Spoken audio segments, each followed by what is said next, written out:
You're listening to iCannabisRadio.com.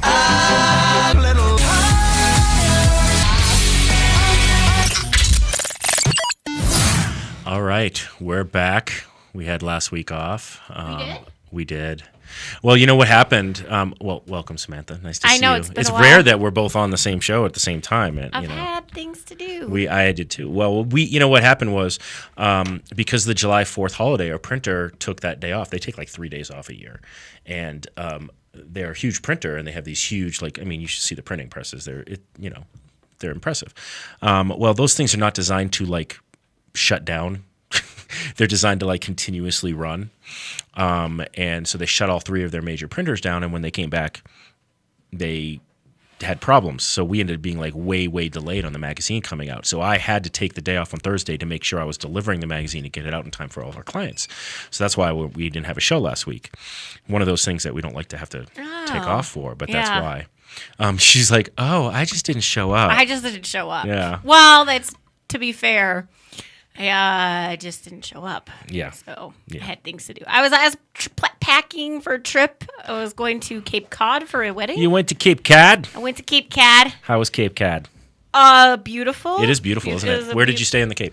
Well, we actually stayed in Boston and Cambridge. We Airbnb'd it. Nice. It was myself and Joe Megacy and Sean Coleman. And did you drive around Boston? A little bit. Worst city to drive around in the country. Oh no, actually no. Nope. No? No. You don't think so? The streets were clear. Oh, the streets are clear. I'm saying is it's the worst city to understand how the streets work. Because I think it makes sense. It's got roundabouts. It's very European, but that's because you're used to driving in Denver where No, I'm awful. from Boston. Oh. I'm from Boston. The thing is, it's not a grid.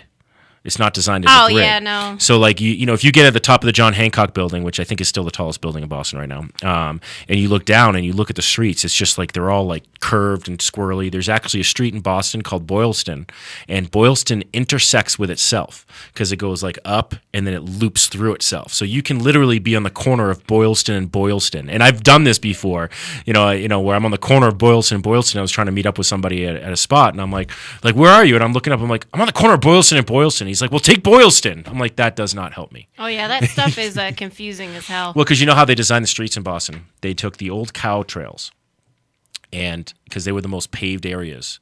This because it was one of the first cities in the United States. Before it was the United States.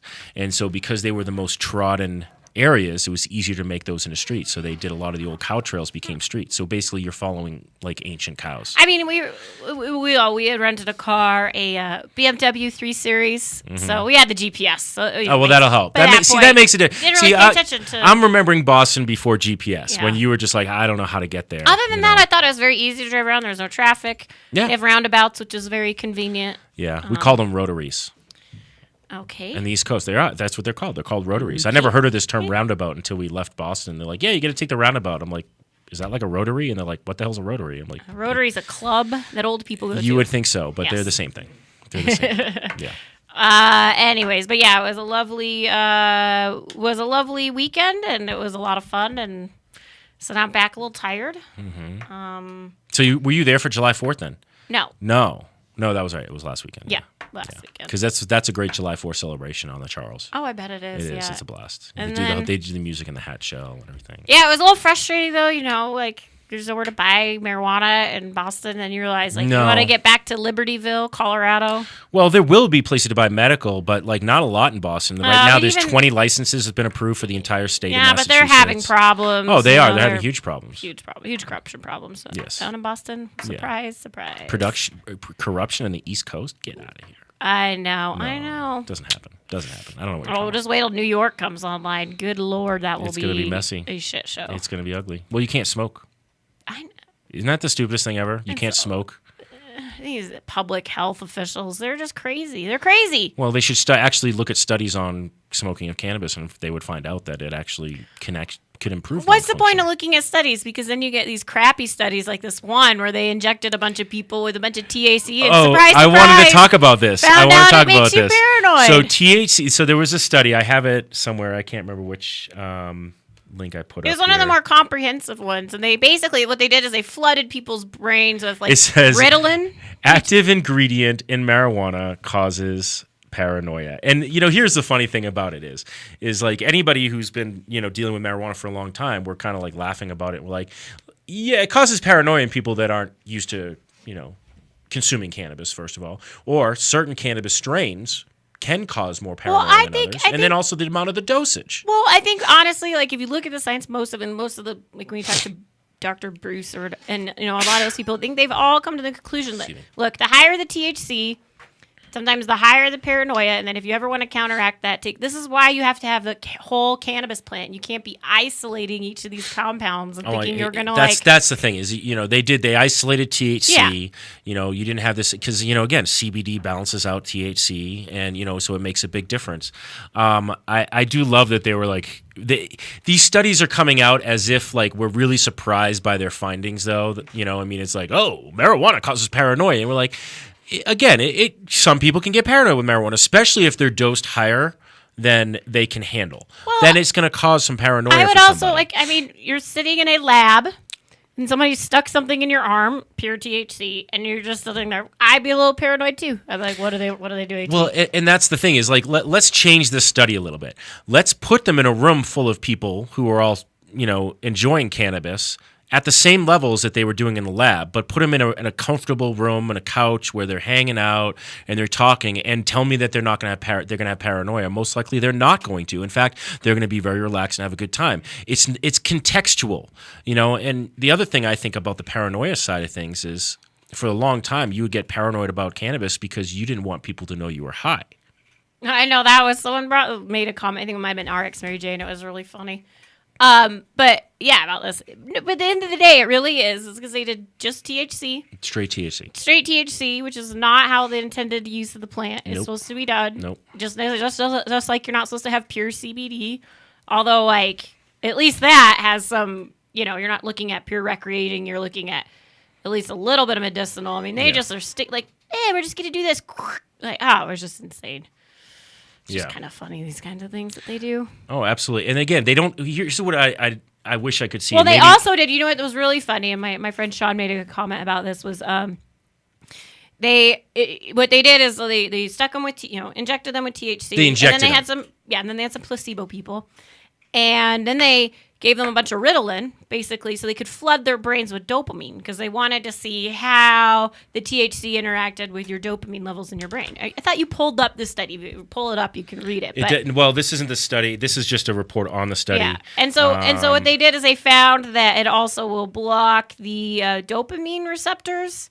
And it's not that. It's just like your brain still is receiving the dopamine, just doesn't really know what to do with it. But if it was any other drug, they would have said, scientists discover a drug that will mitigate the addiction effects of Ritalin because you're blocking the dopamine flooding your brain from the flush of Ritalin. Like, this is insane. They say, whatever way they can spin it to the worst kind of way to spin it. Absolutely. Is how they spin it. I mean, and that's the big thing is anybody out there, whenever you see a study on cannabis, and especially, honestly, when it shows positive or negative effects, you have to look at how the study was done. What was the context of the study? Again, they injected them with THC. There's nobody on this planet that would inject themselves with THC. I'm not saying they would, but that has the option really to inject themselves with THC unless they're in a lab setting like that. Why aren't they having them consume cannabis in a way that you would actually consume cannabis? Yeah, like when you inject it with all the flowers. You like grind it up into a paste, and then you boil it, and what's you get the it dosage? Really liquidy, what is the and dosage? then you shoot that up. That's my question. What was That's how you do it? Yeah, that's how I do it. Well, that was my question. What was the dosage? Like, did they say how many milligrams of THC they were injecting into it? I don't know. You have the report right there, David. No, this was a lame report. That was an article that was, that I pulled up. But. Well, anyways, it was. Let's just say it was bad science. Bad science. Bad. You're naughty science. Go in the corner. Nobody wants to hear from you until you do these things right. Study sheds light. Let's see. But the funny thing is if they did any kind of background on this, they would see that, like, this has been done in Israel before. These scientists have researched it. They have said explicitly there is an entire entourage effect with the cannabis plant, and you cannot you can, of course. I mean, that's what science does. It isolates compounds and then it studies their effects. But to sit there and pretend that just because you're injecting someone, this is what made me most mad. is that they're injecting them with THC, but then they're calling it marijuana. It's not throughout marijuana. These new articles. It's Exactly. not marijuana. That's not marijuana. That's not cannabis. It's like pure THC. Yes, that's THC. Exactly. That's tetrahydro blah blah blah blah blah blah delta 9. What? That was a very scientific term. Yes. Yeah, that was good. Aced science in high school, guys. You're welcome. Thank you. Thanks, Grand Junction. Grand Junction School District. Yes. No, but that's what's the offensive part to me. Like, I honestly don't care about the results because I think it's rather silly anyways. Like, ooh. I'm trying to find a link to the actual study because I'm not seeing anything that says the dosage that they gave them. And that's really important that they should be mentioning this dosage. The dosage, I can't remember how many milligrams it was, but that's the thing that's most offensive is that you're confusing and they're conflating THC with marijuana. Like, no, it is a part of it. Yeah, it's a part of it. It is an important part of it. But I absolutely agree with you that they're saying, because like this one says, on WebMD says studies shed light on marijuana and paranoia. Yes, it's like, no, but it's not marijuana. It's THC. It's THC. Yeah. They're isolating one cannabinoid and they're injecting it, which is insane to me. Like, why would you even inject it? That's just silly. And they're not telling me what the dose is here. So, like, how do we know? What was it, like 1,000 milligrams? That's going to make anybody go off the reservation. Right. So, like, yeah, there's a lot of specifics, and really, this study shows me that there's an inherent misunderstanding of how cannabis works. We isolate, because they're thinking, and again, they're talking about an organic compound that they're trying to like turn into like this, cookie cutter isolated compound, and it doesn't work that way. Yeah. And so that like it's already inherently flawed when you look at that stuff. It's really the same as saying, people eat too much sugar, they get fat. Yeah. It's like saying eating apples will make you fat. Because apples have sugar in them. Apples have sugar in them. Has You're right. fructose in it. You're Yes, exactly. Right. So it's you can't just sit there. No, it's a component of it. Yeah. And if you're consuming your one apple a day to keep the doctor away. Yeah. Yeah. Does that work? One apple a day? Mm-hmm. I don't know. But I actually read recently, you'll like this, that they did a study in Italy on women and sexual satisfaction. This is quite the leap. Okay, no. But you were talking about apple a day. That's why. So all you right, understand. David, I'm the going to see where you're going with this. The study showed that women who eat 1 to 2 apples a day have a higher level of sexual satisfaction. Are we going on a commercial break soon? Because you're going to go get some apples. I got to go to the I knew you were going to say that. But no, the study actually said that, and they said they think that most of it's coming from the skin of the apple. So they're going to redo the study without the skin and then with the skin. I'm creating my But yeah, there's supposedly 1 to 2 apples a day. Women who eat 1 to 2 apples a day show a higher level of sexual arousal. Buy apples. Yep. Post on Facebook. See? That was the most interesting fact of the day for you, wasn't it? I've completely stopped caring about anything else we are going to talk about today. But see, there wasn't a big leap. Which you cannot blame on the marijuana, which also, it's not the apple. No, you were talking. It was apples. It has everything to do with apples. Yeah, exactly. Everything to do with apples. Apples. But yeah, these kind of studies, I think, drive me crazy personally. I mean, because it's one of those things. As a cannabis activist, as a proponent for legalization, whenever you hear these studies, it's always you're gonna have somebody be like, "See, look at this study," and you have to point out the study and break it down for them because we always win on the truth. Exactly, but to me, honestly, it's less the study, and I'm more annoyed at the reporting. It's lazy reporting. You're conflating THC with marijuana. Well, at the same point, did you hear about the researcher in Arizona? Oh, yeah, Sue Sisley. Do you know Sue Sisley? She has been a staunch advocate for cannabis treating PTSD symptoms in veterans. Yep. So she was going to be doing a study under the University of Arizona to prove that cannabis can help people with PTSD. And we just had a great 2 weeks ago. I had Larissa Bolivar on, and we had a great conversation about PTSD. Yeah. And yeah, that was what her study was going to be. And then she basically got fired. And they're now appealing the firing with her lawyer because they believe it was because she was doing research on the positive effects of cannabis and PTSD. And it's amazing to me still, this PTSD conversation it drives me crazy because I'm constantly hearing in the news, and I'm sure you guys are out there too, that about all the issues with PTSD in our vets. We have all these vets who are taking all these psychotropic drugs that aren't really helping them for the PTSD. They actually can make the symptoms worse. And we all know that there's this substance out there in cannabis that can help these guys, and it's a cheaper alternative. It's a more accessible alternative if it was accessible in the states they're in. It's easier for them to get and medicate themselves at will when they need it. And we're rejecting all of our vets, and I'm tired of our politicians out there saying that they care about the vets and then turning around and doing everything they can to show that they don't really care. Well, it's not just vets; it's all PTSD. No. It is all PTSD. The vets are the one that come out in the forefront of it. Yeah. Because when you think PTSD, you really do think vets first. I mean, it is what it is. But I just don't want people to think that we're trivializing. There's all sorts of PTSD stuff. Oh, yes. I think that happens. I think our whole society in general is pretty traumatized, to be honest. I mean, look at the shit we have to watch on TV. Kardashians, gross. It traumatizes me. But, and the more that we can access these, cannabis to deal with that kind of stuff, I think the better it is, right? But they don't want you to be lab rats, David. That's what it is. They're like, we don't want to you're experimenting on people all the time. You have no problem with it. Well, and speaking of PTSD and cannabis, I want to talk about this story I just found yesterday. It's right now it's on Vice.com. Did you hear about this one? Chris is nodding about this. This kid had Asperger's. This is a horrible story. Okay, so the town, his name is Jesse Snodgrass. Yeah, they call it 21 Jump Street.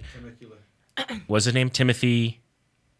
No, Jesse Snodgrass. But the town is Temecula, which was considered the second safest city in America last year, I guess.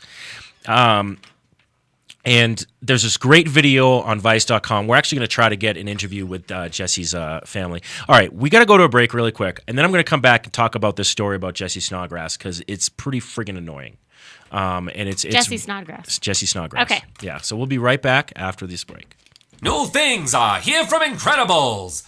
Gummies! Our new gummies come 2 to a pack. Each 2-pack contains 100 milligrams of the finest medicine around. What's more, each 50 milligram infused gummy disc is fortified with 100 milligrams of vitamin C for an extra healthful kick. Available in black cherry, green apple, orange strawberry, blue raspberry, and strawberry banana.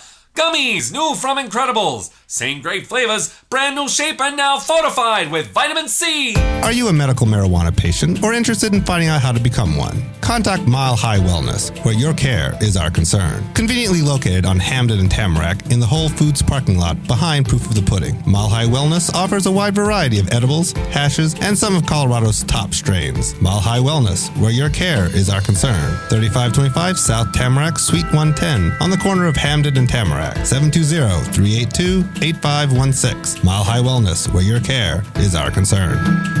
Are you a runner? Are you a runner who supports marijuana legalization?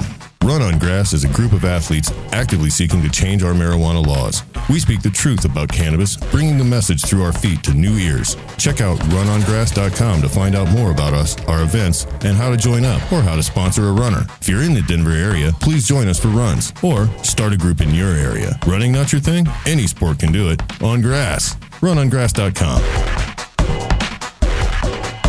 The Law Office of Edson Maton and Matz provides criminal defense, family law, medical marijuana defense, and advice about setting up and running a medical marijuana center, optional premises cultivation operation, and infused product manufacturing businesses throughout the state of Colorado. We're focused on providing high-quality service and customer satisfaction. We will do everything we can to meet your expectations. WarrenEdson.com. Edson Maton and Matz in Denver, 303-831-8188, and in Aspen, 970-948-7183. WarrenEdson.com.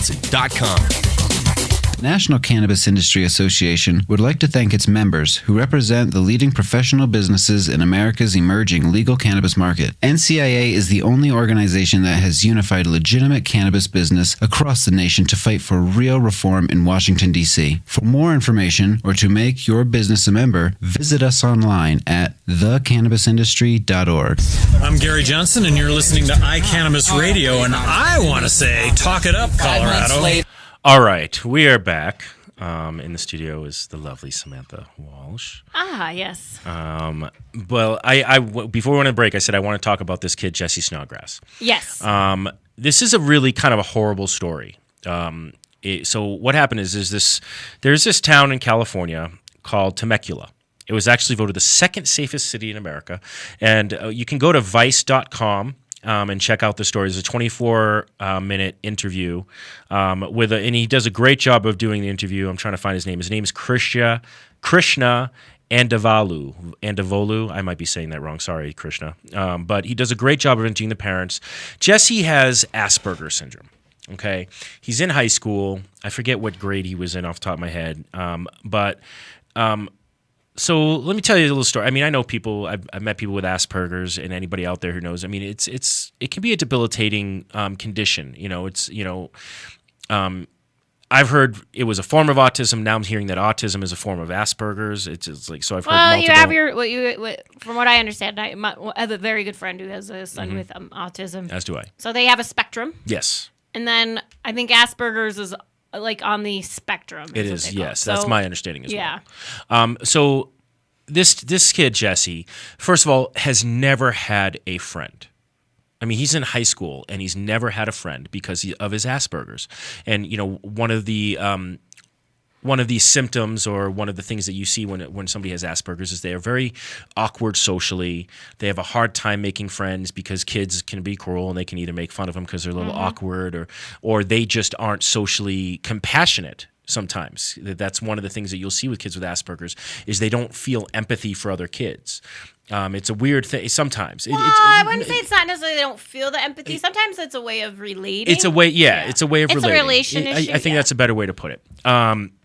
It's an emotional processing issue and it's an emotional relation issue. Right. So and it's just, and this is the way I've explained it. Like just real quick, if you mind, of course. I understand. This is the way it helps me understand is that we all interact with each other and the world in different ways. Like you and I see the world and we interpret it a different way. Their brain just interprets the world in a completely different way, which is why when you see, especially with Asperger's, a lot of these kids will be very, very highly skilled in math or science or music even, because that's just that they language. Connect with it. That language makes sense to them. Right. Well, they can become very focused on one thing, and that's the thing is that and lose focus on everything else around. But this kind of language doesn't make any sense to them. Yes. The way it does to us. Sure.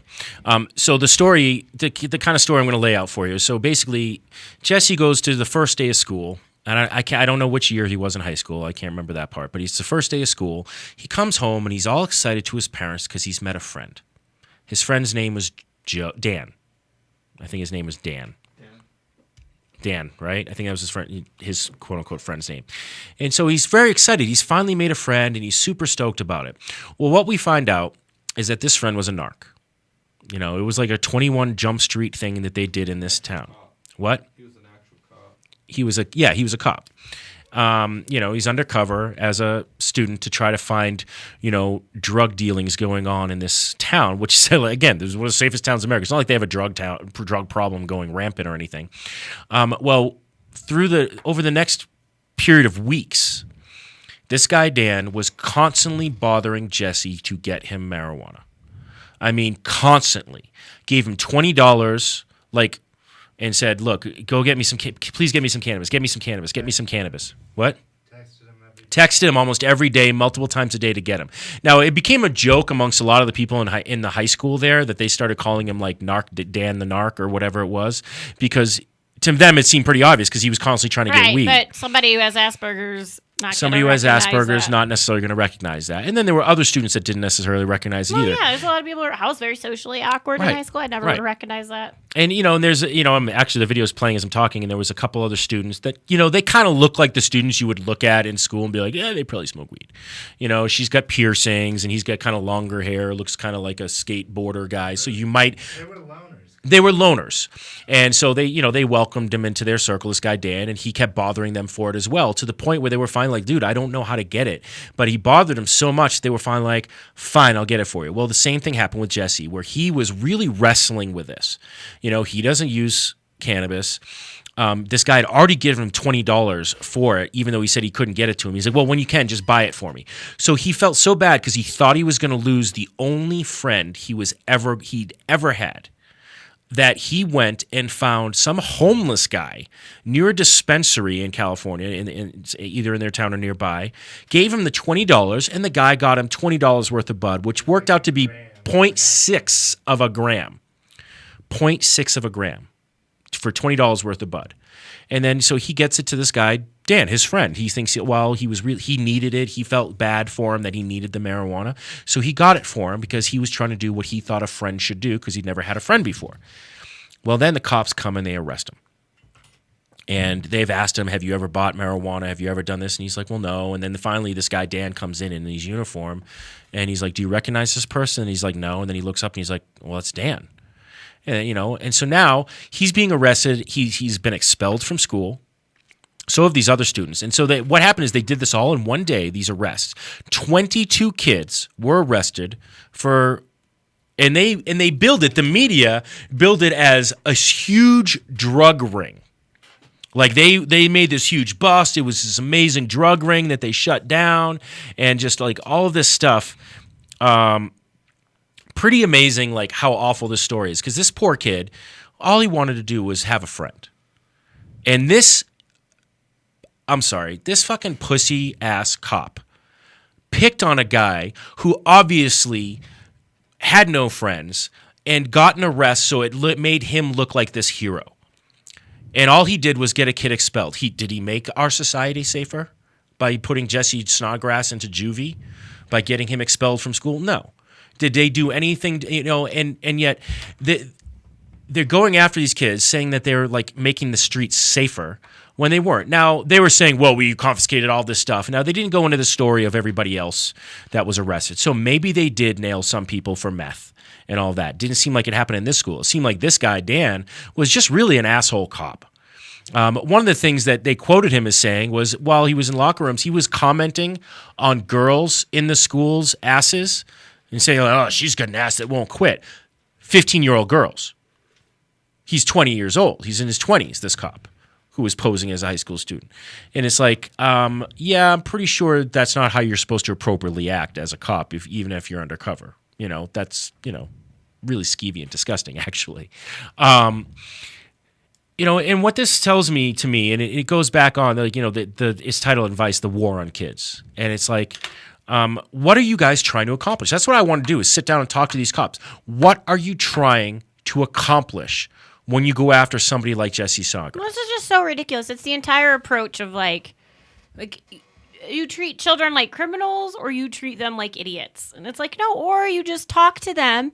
I mean, we found it's so funny and ironic in Colorado. We did a really progressive campaign with sex education, handed out condoms, teach these kids about what it means to engage in safe sex. It's not like you're telling them it's not like you're sending a cop in there to solicit them for sex. Kind of illegal. Or B, we found abstinence only doesn't work because kids, it absolutely don't doesn't believe work. You and prohibition doesn't work. And when you look that's what abstinence only is. It's prohibition exactly, of sex. Exactly. So when you're when you're you look at Texas, abstinence only education, they have one of the highest teen pregnancy rates in the country. So the results being that Colorado took this progressive approach, our STD rates are the lowest in the country for teenagers. Our pregnancy rates are at an all-time low. Yep. And yet now we're going to be unleashing a cannabis campaign, anti-marijuana campaign for the kids, a youth substance abuse prevention called "Don't Be a Lab Rat." Oh, I know, this is hysterical. They're going to be putting these giant lab rat cages at bus stops, right? And it's so millions of dollars they're spending on this. So when people, our taxpayer dollars. Exactly. So, when people legalize, when voters voted for Amendment 64, there was a large portion, we should all be honest about this, that said, look, I don't personally use cannabis myself, but I don't think people should go to jail for it. And I would like to have the money to spend on things that we need, I don't know, getting homeless people off the street. Yep. So instead of getting homeless people off the street and keeping people out of cages, we're now setting up cages and putting people right next to where the homeless people sleep. Yep. This is crazy to me. This is madness. And if they think that this is a good campaign. And who are the idiots coming up with these campaigns? That's what I want to know. Governor's office. Yeah, it's like you guys, you have no sense. Most of the anti-drug campaigns actually accomplish the opposite of what they think they're going to accomplish. One of the worst campaigns in the history of anti-drug campaigns was the Just Say No campaign. Yeah. With Nancy Reagan and, I'm dating myself that I remember all of this very well. But, the whole just say no. And it was the thing is kids are going to rebel. So if you keep telling them what they shouldn't do, they're going to look at it like, maybe I should try that. And so, and instead of educating them on the substance and saying, look, cannabis is a great substance for very specific things. It's great for social use and all of that. When you get older, you can legally try it. I mean, the same thing for me. I'm not saying give your kids cannabis when they're kids, but I grew up in an Italian family. Wine isn't considered alcohol in an Italian family, but I was subjected to wine. Like at age 12, I would get like a little bit of wine mixed with water, and I could try it, or I could try pure wine and taste it, and sip a beer. Because I grew up like that, I'm not a drinker. I don't care about alcohol. It's not a substance that I don't like to get drunk. I mean, part of it is because I found something way better than that with cannabis. But, even that is, to me, it's about moderation. And I learned about moderation when I was a child. It was just taught. It was already taught to me in that way. And to me, that's what should be taught to these kids is how to be moderate in your usage of substances. Not, well, don't use it because we say no. I mean, how many times do you tell a kid to say not to do something and then they're going to do it because you told them not to do it? I mean, why aren't we looking at the psychology of kids and recognizing how do kids think? Well, let's look at how kids think, and then let's do our campaign around that. There's cause and effect. You can talk about, well, if you smoke cannabis when you're younger and under 18, there are studies out there that have shown that it can, decrease your cognitive function. Now, actually, there are opposite studies saying that it doesn't do that. But, you got to show them these facts. Well, the one thing there in that, they are going to be incorporating these posters in these cages that say, scientists don't know the long-term effects of marijuana. They're just waiting for you to try it. Don't be a lab rat. They cited the IQ study, which is do you want to lose 8 IQ points? And it's what? You're citing that bullshit study that was bullshit study. Ripped to shreds in the very same publication it was published in? Yep. These people are nuts. They are nuts. I mean, and look, the big thing for me is what's funny about this campaign you're talking about is there's not a lot of cannabis billboards, advertising, signage out there in Colorado. I mean, there once in a while something pops up that's cannabis related, but there's not a lot out there. So it's actually not even in front of kids as much as you would think it is here in Colorado. Besides the fact that it's legal, and yes, it's parents probably talk to their kids about it, but it's not really in your face. What they're going to do with this campaign is put it in people's faces and make it more of a conversation when it's not even that big of a deal. Well, really. And teen use is down. Teen use is down. I bet after their campaign, teen use goes up, and they're going to blame it on the actual industry. Well, we've already got the studies that show it was the CDC study that showed that cannabis use was down. Yep. Of course, they coincidentally couldn't release the numbers in Colorado and Washington because 2 counties, I think Jefferson County and El Paso, were the 2 that didn't have appropriately weighted results. But I had a little birdie tell me that even without those weighted results, their use was down too. So. What did you do? I think your whole talking point is that use goes up and your budget relies on that CDPHE. Right. I'd sit on those test results. I'd sit on those results too. But here's the funny thing about it. I actually, this is going to be my little mini crystal ball that I'm going to predict on. Cannabis use is going to continually be down, I think, in the state. But I think once these campaigns are in full force, we're going to see a tick of it not decreasing as much or going up just a little bit because... And it's going to be their fault. They're not going to blame themselves for it. They'll just be well, we need to spend more money. We'll throw more money at this campaign and do even more money on it when it's no, and it's counterproductive. And that's what I think the problem is you look, I'm all for educating on DUIs, warning people, hey, don't drive while you're high. Of course, I have an issue with the way the DUI limit is set. It's absolutely ridiculous. But I do think that that's what's going to happen. I think that it's going to become counterproductive because they have no concept of how kids think when they do these stupid ads. It's like a bunch of adults sitting in a room thinking it's a good idea to do this. Oh, kids are going to it's going to be hip. Kids are going to think it's really cool. I mean, I'm not. And they're just going to laugh at them. I'm not even the sharpest tool in the shed. I am the prettiest, but I'm not the sharpest. And the most modest. Modest. Don't forget that. Don't forget that. But even to me, I think a campaign against advocating against marijuana use using cages, so something very ostentatious. Can you go into the cage? Can you get into? Yes, you can go into the cage around the bus stop. You sit in them. So there's just going to be people. You know what? So what we should do on Instagram is I want people to send us pictures of them smoking bud in their cage. Hashtag proud to be a lab rat. Hashtag proud to be a lab rat. Yeah. No kids, adults, but I just think that's Although there hysterical. are plenty of kids who I'm sure are proud to be lab rats. Like, I don't know, the ones who are curing their epilepsy and their cancer with cannabis. I mean, now you're just shitting all over those kids too. Yep. Oh, yeah. Go tell those moms you don't want their kids to be lab rats, you idiots. Dumbest God. campaigns. It's just like this huge cognitive dissonance that's like. Yep. So last week we baffles me. didn't get to have a show last week, and this is still kind of on the same line. The president was in town. The who? The president. Oh yeah, he Who? totally fucked up my day. I was like trying to go get lunch with Joe, and He I had to fucked up sit. your day. I had to sit in traffic for a good half hour. Yeah, while they, no. One of my guys was doing deliveries in downtown, and he was like, "This was not fun. It was not fun." So the president was in town. Somebody did offer him a joint. That was hilarious. I thought that was hilarious, and he did what I expected. He laughed it off and just was like, "No, thank you," and it was fine. And that was at the Wind Coop, wasn't it? I believe it was. Or no, No, is that a different bar? But he shot pool with the governor and shared some beer.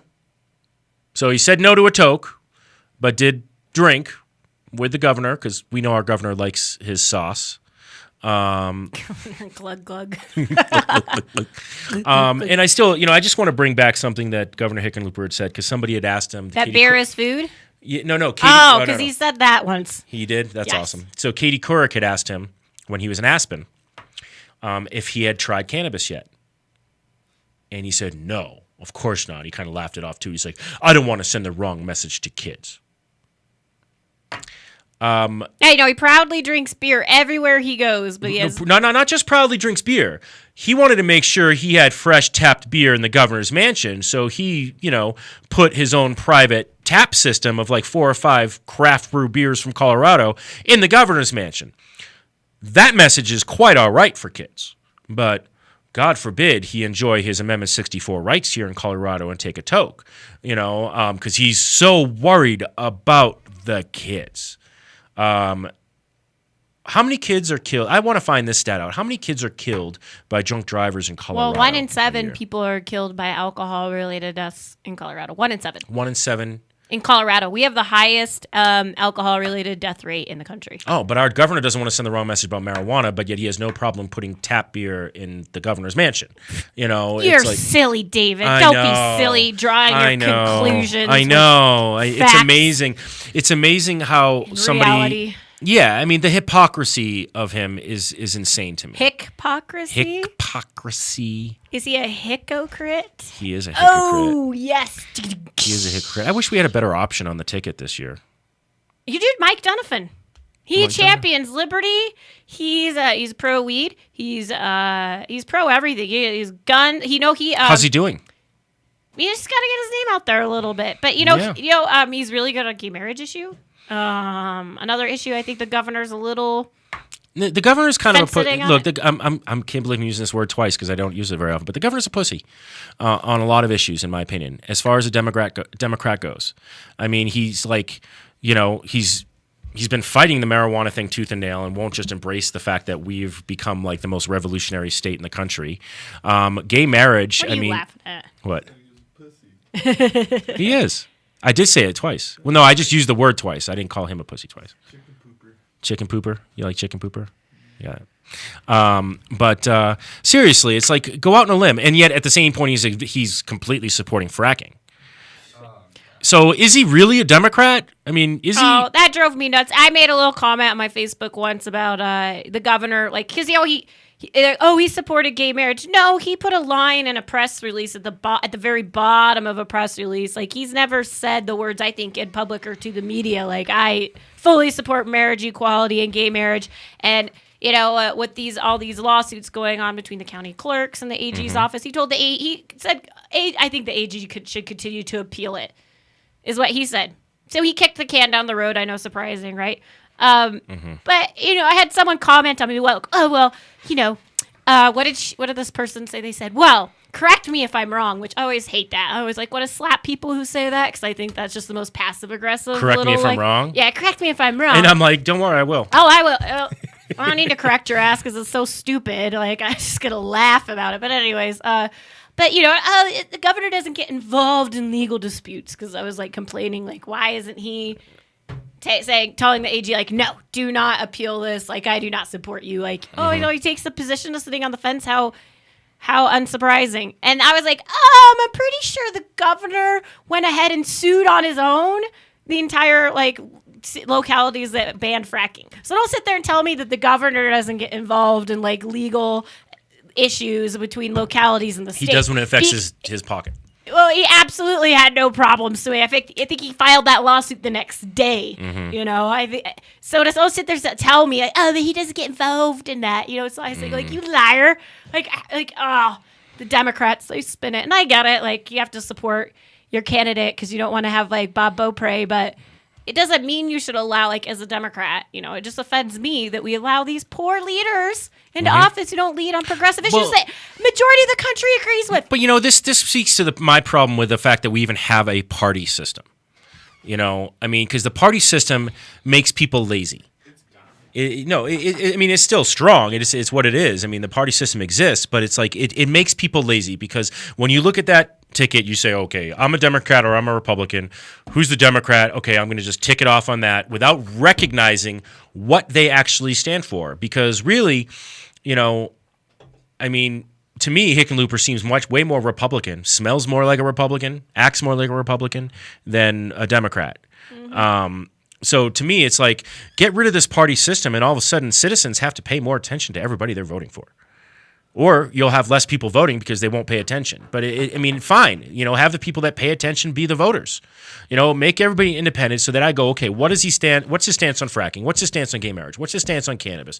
What's his stance on our environment in general? You know, then I can make a much more informed decision about that person. Exactly. And this is sort of the argument I was getting in with a fellow political operative who said, well, you know, he's done. I'm like, no. Don't tell me who he's not. Like, well, he's not Bob Beaupre. Like, that's your argument. That didn't really work so well with, you know, John Kerry sitting there saying, I'm not George Bush. Like, yeah, it doesn't work. You kind of got screwed on that one. Yeah. No, tell me who he is. Yeah. What's his stance on the death penalty? What Democratic platforms does he stand for? Exactly. That's what I'd like to know. I'm not a Democrat. I'm an independent. But but that's one of my. I mean, I want progressive. Yeah, I am. I think progressively, but I choose not to be a Democrat because I think that the Democratic Party sucks. I think they both suck. You suck. No, you suck. You suck. But no, they do. They both suck, and I just don't agree with the party system. So what Democratic positions does he actually stand for? That's what I'm really curious about. Like, can anybody name a Democratic position he stands for? You know, abortion, which to me shouldn't even be a position anymore because as far as I'm concerned, Roe v. Wade should be over and that conversation is over. Let's call it pro-choice. I don't think anyone's pro-abortion. No, I get it. Pro-choice, Watch your messaging there, David. Just saying. I'm actually over that even being a conversation anymore. To me, Roe v. Wade was decided. We should all just move on and say, okay, women should have their right to do what they want with their bodies. Can we now talk about topics that are more topical? You know? Well, he doesn't even think the science is settled on climate change. Like, there's video of him saying that. That's what I'm saying. So he's not a Democrat. No. He's not. You know, I mean, he says he is, but he's not. Now, where do you stand on weapons regulation? Where do you stand on climate change? Where do you stand on, women's right to choose? Where do you stand on gay marriage equality? I mean, all those I would be like, I don't know. But I know where Mike Donovan stands on all that stuff. We should have Mike on the show. We should. Well, let's get him on the show. Okay, I'll get him on the show. Okay. You know what we should have? We should create a new party. We'll get him to bring his cigars. Let's create a new party. Let's call it the Bill of Rights Party. All right? Because everything in our Constitution should be based on the foundation of the Bill of Rights, the preamble. It should be life, liberty, and the pursuit of happiness. You sound like a tea partier right now. No. I'm not a tea partier. Tea partiers don't understand what they're supposed to be standing for. Well, you don't have to create a new party. Let's just co-opt an old one. This just sounds like a lot of hard work. No. Life, liberty, pursuit of happiness should be the basis for every single law that's created. If this law does not infringe on my life, liberty, and pursuit of happiness, then it should be done. It should be good. Yeah. If I'm not doing anything to infringe on your life, liberty, and pursuit of happiness, then it shouldn't be made a law for me to keep me from doing that. Everything should be based on those three. Well, things. you know what they do in what Mike does in Commerce City, because he's the mayor of Commerce City. We're gonna have to go over for a break. Oh, not Commerce City. Shit, he's gonna kill me. Right. He's the mayor of Glendale. But let me Okay, tell you so what they do. we'll let's go on a break. We'll come Okay. back and talk about Mike Donovan and Donovan. Donovan. Dunafone. Okay. Donovan. He's like a ton of fun. He's a ton of fun. He's a ton of Donovan's fun. a ton of fun. Okay, Yeah, we'll be right Donovan's back. a ton of fun. The Law Office of Edson, Mayton, and Matz provides criminal defense, family law, medical marijuana defense, and advice about setting up and running a medical marijuana center, optional premises cultivation operation, and infused product manufacturing businesses throughout the state of Colorado. We're focused on providing high-quality service and customer satisfaction. We will do everything we can to meet your expectations. WarrenEdson.com. Edson, Mayton, and Matz in Denver, 303-831-8188, and in Aspen, 970-948-7183. WarrenEdson.com. New things are here from Incredibles. Gummies! Our new gummies come 2 to a pack. Each 2-pack contains 100 milligrams of the finest medicine around. What's more, each 50 milligram infused gummy disc is fortified with 100 milligrams of vitamin C for an extra healthful kick. Available in black cherry, green apple, orange strawberry, blue raspberry, and strawberry banana. Gummies, new from Incredibles. Same great flavors, brand new shape, and now fortified with vitamin C. I'm Gary Johnson, and you're listening to iCannabis Radio, and I want to say, talk it up, Colorado. Okay, we're back. What did you do to your finger? I stuck it somewhere it didn't belong. Oh, that's what she said. Hey. Hey-oh! Chris's face. I thought it was okay. She had like 5 apples that day. Which maybe she was sticking those where they didn't belong Yeah. to. Speaking of a ton of fun. Yeah, apple hey. bottom jeans. So Mike Donovan. Mike Donovan. Donovan. Not Donovan. Not Donovan. Donovan. Donovan. Okay. Like Adam Dunn. Fun. Finn. Donovan. Fun. Like it rhymes with fun. Mike Donovan. The mayor Of Glendale. Which Yes. is like, I think should be the sister city of Edgewater because they're very Trace Ace about their Are they? lifestyle. Oh yeah, they Cool. like. He when he's mayor, they implemented this rule where every law you add, you have to like take one away. Oh, interesting. And he's very proud that they repealed like a whole like bunch of crap. Yeah, New laws. a whole bunch of like just stupid, arbitrary nothing, you know. Right. And Glendale's a great city. Cool. You know, yeah, I like Glendale. And he's a wonderful guy. I'm He's gonna have to got a- spend time there. He this is one of my favorite things about him. Actually, he bought this church in Morrison, over a good Golden Morrison area, and he performs same-sex marriage ceremonies there. He actually performs them. He's an ordained minister too. That's awesome. Yeah.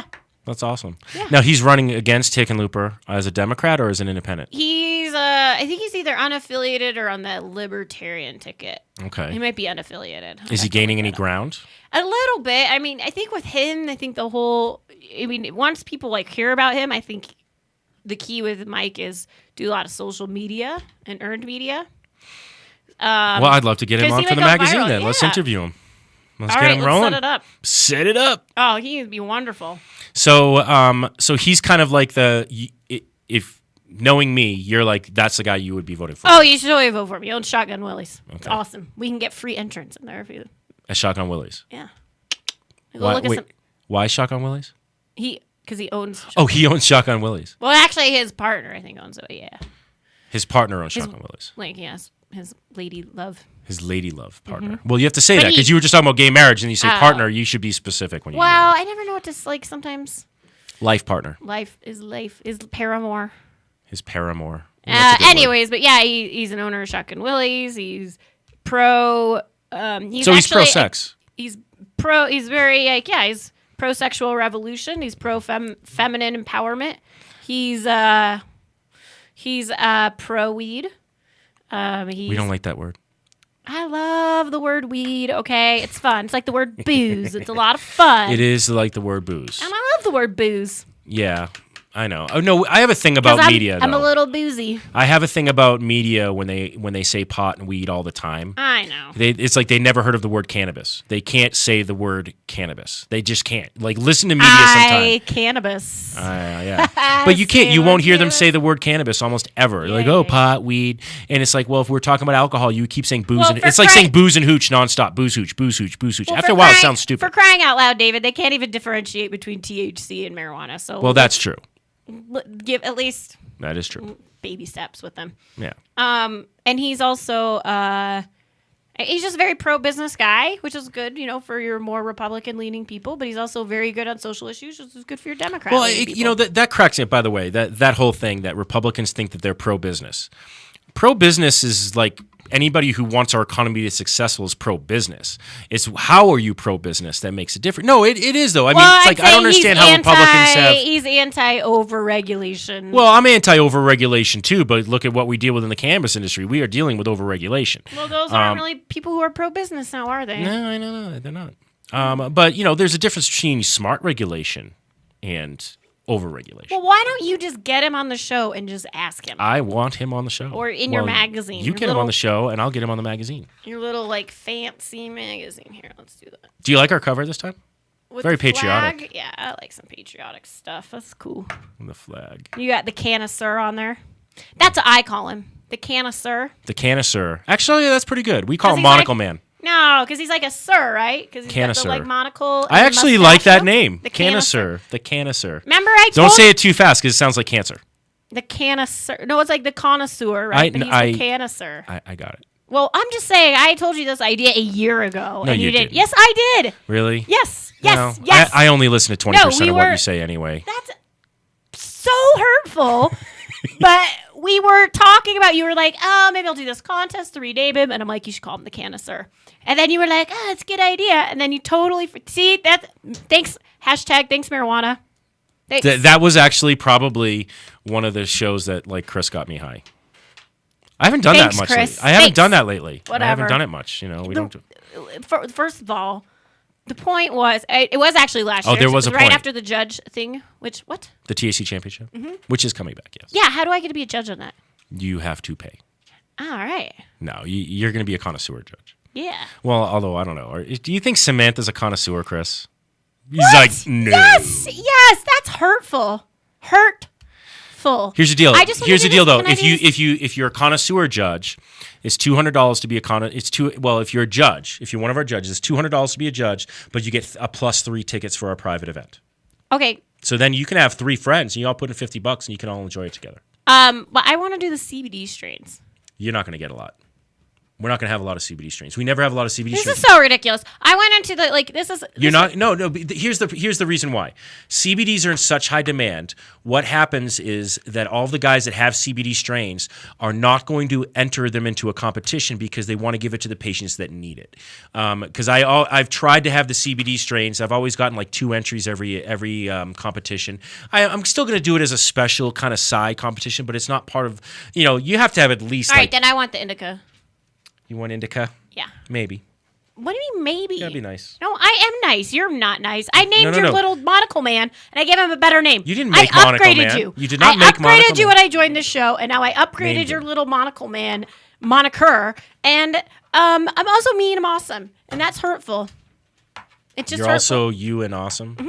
Yeah, I think those are great reasons. Those are really. I think I gave you those are good factors. Fine list. I will take those factors in. I will. And Chris can't even be bothered enough to pay attention. While we're talking about this, we should mention that though the registration for the 3rd annual THC Championship is now online at thcmag.com. You can register if you're a dispensary or an edible company or concentrate company. You go to the THC Championship on the menu at the top and click on that, and it'll take you to the page where you can link to doing an entry. And then if you want to be a judge, we did open up adult use judging. For those of you who don't know what that means recreational judging. I just hate the term recreational. And then social use works too. Social use does work, but we decided to call it adult use because it is 21 there you go. and up. Keep it old. Yeah. There. And then we have the judges, patient judges as well. It's $200 to be a judge. You get all the swag as long as you get your votes in time, and you're going to get a +3 tickets so you and 3 friends get to come to the THC awards party. So what I'm telling people is, first of all, it's legal to share your cannabis with friends in Colorado. So be a judge. Share it with your friends, and they all go in on it with you, and you can all have. Well, I am a judge because we have judges teams. We've actually had judges teams last year, which I thought was cool. Great, I'm starting a team. Where it's like a bunch of roommates all judge together. I'm a judge. I'm a judge. I want to be a judge. You can be a judge. I'm a judge. You got to sign up online. I told you this last year, by the way, for like 3 months before you actually finally signed up online. 3 months? Don't exaggerate, David. No one likes a drama queen. It was like 3 weeks. How long was it, Chris? 3 months. Thank you. Oh, Thank you. That is such confirmation. Horse. It was 3 shit. months. It was totally 3 months. That is horse shit. It was not 3 months. It was 3 months. And when did you get your votes in? The final hour that it was allowed. Actually, no. You were past the final hour. I was still tabulating all the votes, and I hounded you, and I was like, Samantha, get your fucking votes in, please. I think I literally ridiculous. It's the truth. It's absolutely the truth. No, I am being maligned right now. This is not true. This is not true. She's been really working on that vocabulary, hasn't she? What are you working on that vocabulary? Again, you're assassinating my character here. I'm not assassinating. These are just facts I'm laying out. What facts? Facts. No. You are assassinating my character. Methinks she dost protest too much. Right, see, you quote Shakespeare, and nobody can come back from that. That's what you do. See, you, sir, are a villain. There's your Shakespeare quote. Hey, Shakespearean villains are awesome, by the way. I'd love to be a Shakespearean villain. She's out. She's not even talking to me anymore. She's upset. I'm getting the silent treatment, and she thinks that's a punishment, but it's really just kind of like a great reward and gift for all of us. Anyway, for those of you who've not been part of the Hemp Connoisseur Championship, it is a blast. It is the real deal. We give our judges 30 days to try the medicine so you can actually properly assess. So those who win in the Hemp Connoisseur Championship, really, there's no argument that they deserve to win that competition. And everybody who's been involved in it has never had an issue with us. Even if they haven't won, they've come back in the second year. So we're doing the third year. Samantha, you can join us again. I want to ask you a question. You can't give somebody the silence treatment on radio because you're just hurting all of our listeners. I'm sorry. Say I have a nice vocabulary. You do have a nice vocabulary. I did not work on it. It's actually you have a very loquacious vocabulary. Thank you. Did you have a good experience when you were a judge in the Hemp Connoisseur Championship? Well, I thought I had a great experience until I realized that being a judge would open me up to malicious attacks. Only you. I don't do that to any of our other judges. I don't do it to any of our other judges. Just you. And that's only because. And how would you even know if it was my entry, by the way, that came in late, or my judge? Because your form has your name on it every time. It was a blind entry. It's blind for the competition. I know who judged. You are being ridiculous. I'm not being ridiculous. It wasn't me. That's the truth. It wasn't. No. Okay. I should pull up the old judge form. You know what? Samantha Walsh submitted this day. She doesn't want proof. No, I just think you're being silly at this point and spiteful, actually. I'm not being spiteful. It's just a fact. It's not a fact. It is. No, it's your opinion. It's not a fact. No, it's a fact. Opinion is. I'm basing my fact on time frame. I'm leaving again. Oh, she's leaving. See, every time she knows she can't argue with me, she gets quiet. No, because you're a fucking asshole. I don't want to talk to you. And she almost fell. See, karma, instant karma is a bitch. Call me an asshole and I almost fall out of your chair. But no, for those of you who've never been a part of it, it's an awesome experience.